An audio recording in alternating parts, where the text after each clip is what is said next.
Welcome back to another edition of Talk Nerdy to Me. I am your host, Troy Stegner. Before we get started on this comic book review, I'm going to ask you one favor, just one. Subscribe to this channel, man. Really helps us out a lot. Allows us to do videos like this. Pandering done. Looky, looky. Comic bookie. We got the long-awaited Tankers #2 from Bad Idea Comics. If you haven't heard about them, they're kind of an independent group that is doing things a little different than everybody else. They won't do any, there's no variant covers for Bad Idea Comics. They'll never stop printing. They just, you get your first printings, and then they make some changes to the color scheme and title for all the ones after that. They're all called, after the first printing, they're just all called not first printings. Kind of a cute little play on words there with them. Tankers #1, and I love these covers, man. I don't know if this does, you can see the shine off of some of it, like the important stuff, like the dinosaur and the actual tanker pilot down here are glossy, and the rest is kind of matte, and it just really makes the art jump off of the cover. And it's a thicker cover. It's kind of a cardboardish cover. So I mean, the quality, the print quality is top notch. This story, if you watched my review of Tankers 1, you'll know I had some questions, you know, of these scientists who have been in a time machine for Greenleaf Oil Company, and instead of going back and doing smart things, you know, like, I don't know, go back and invest in Microsoft and Apple and all these other things to make money easy. What do? They decide they're going to go back in time because they're stuck in their oil mindset. They're going to divert the comet that's supposed to impact the Earth and kill the dinosaurs. They diverted it so that it would do its, you know, another orbit and come back, I don't know, I think they said 16 million years or so later and hit the Earth later. That way, there's a ton more dead dinosaurs for them to extract oil from out of the ground. I mean, not a bad idea, probably not the smartest way to make money for Greenleaf Oil, especially if you've got a time machine and that's your best idea. I mean, it seems like a lot of effort for just keeping oil. There's other ways to make your money, bro.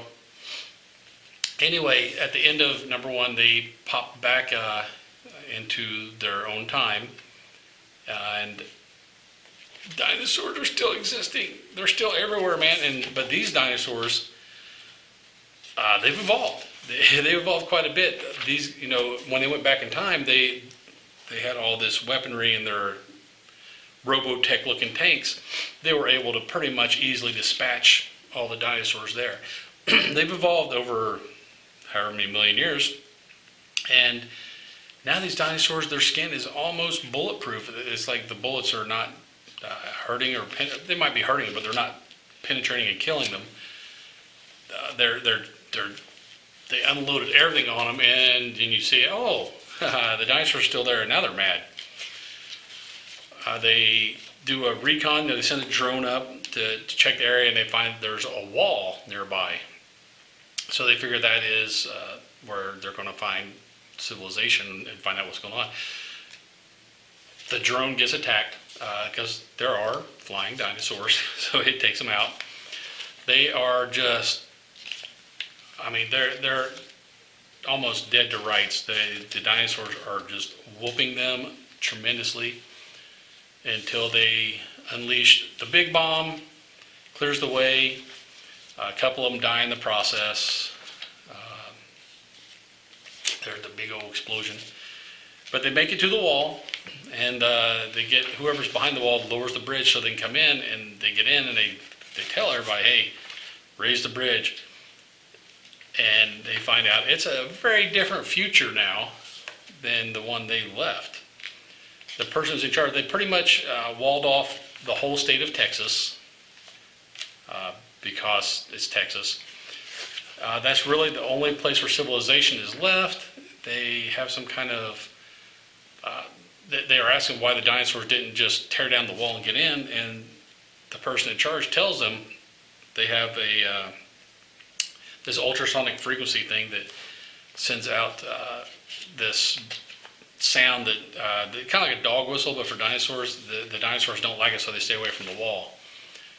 And the tankers tell them, say, when we were fighting them, we were right up next to the wall, and they didn't seem to be too bothered. So the scientist says, well, they could be evolving again.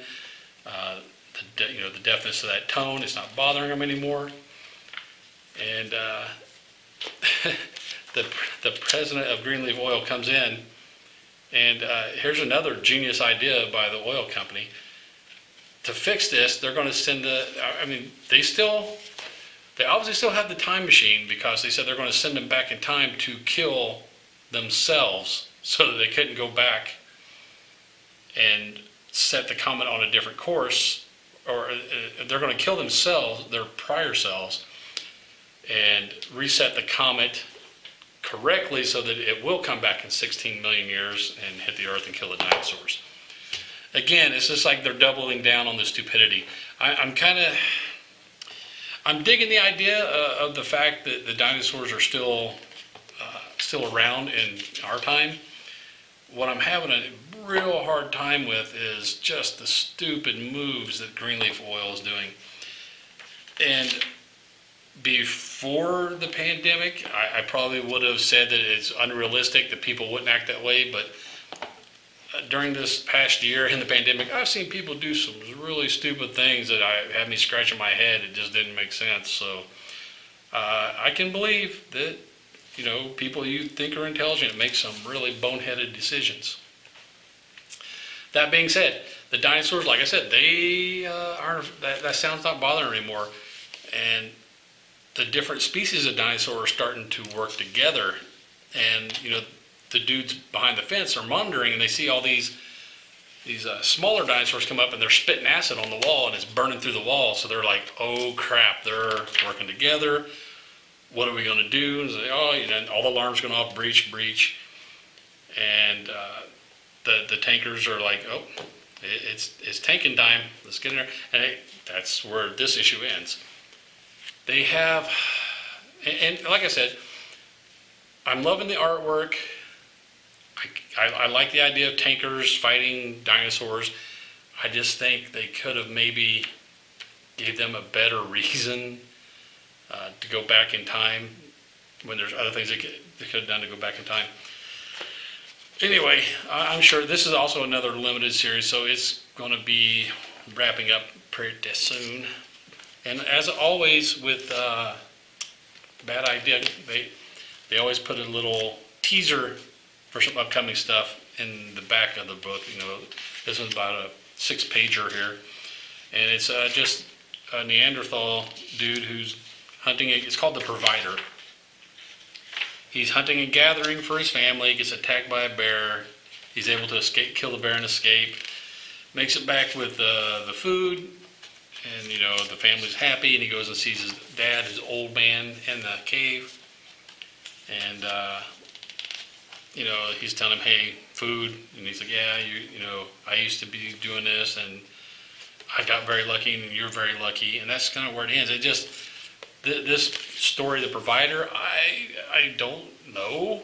It's all over the place. It's not really all over the place. I don't know where they're going with it, and it didn't really have a hook for me. I didn't get interested in it. So The Provider, if they never make that a series, I'll be happy. It won't bother me at all. Tankers, number 2. That's my review. I'm saying leave it on your subscription list for now. I believe it's only a 4-issue series anyway, and the Bad Idea stuff seems to, the resellability is pretty good. A lot of people are getting, because they're harder to come by. They're not put through regular distribution. You have to get them directly from Bad Idea. Bad Idea has a set number of stores they deal with, and we got lucky enough to be one of them. So, and if you don't follow their rules, they will kick you out of their distribution, and you won't get any more Bad Idea comics. So keep it on your subscription for now. It's only 4 issues. We'll see. If nothing else, it's just got really cool fight scenes between the dinosaurs and the tankers. So, if you like that review and you'd like to see more like it, subscribe to this channel. It does help us with the metrics and allows us to do more videos like this for y'all for free. While you're at it, hit the bell icon. You'll be notified whenever we put up a new video. And until you see that new video, later, nerds. Get nerdy with me. Tell me what game that you get on. Is it card or read? What kind of class do you play, girl? In an RPG?